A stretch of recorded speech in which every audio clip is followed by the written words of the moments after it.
आज चाहिँ हिउँ घुम्ने भनेर निक्लेको रुमदेखि है।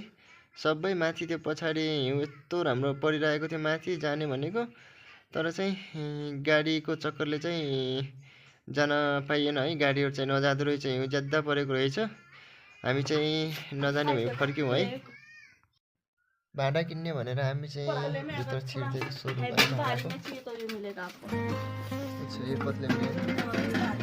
योभन्दा त्यत्रो ठुलो चाहिन्छ र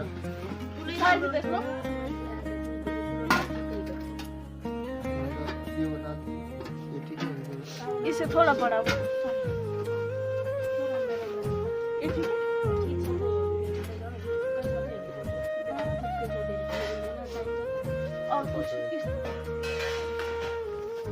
लोटा लैजाने कि एउटा के छ हजुर लोटा लोटा त छ बस थाली लैजाने भने हैन थाली थाली त पर्यो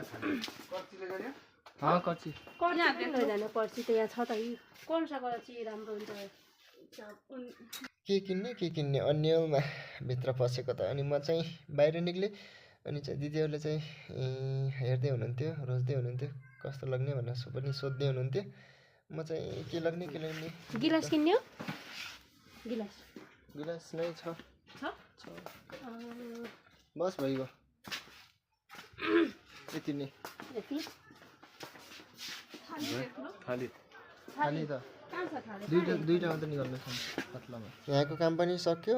अनि चाहिँ हामी चाहिँ बिलसिल बनाएर अब चाहिँ हामी यहाँबाट पनि निक्लेतिर फर्किने अब बस छुट्छ भनेर चाहिँ हामीहरू चाहिँ लाग्यो है। सामानहरू बनाएर तनु चाहिँ आफै हिँड्छु भने ऊ दौडिन लाग्छ। हेलो हाई भन्दै बाबु हाई। म चाउमिन कुरिरहेको छु भन है बाबु। चाउमिनको सुप कतिखेर आउँछ भनेर कुरिरहेको छु भन त। लास्टमा आएर हामीले चाहिँ अब हाम्रो रुम नजिकै नास्ता गऱ्यौँ। अनि चाहिँ हामीहरू रुमतिर लाग्यौँ है। हामीले चाहिँ चिप नास्ता गरेको।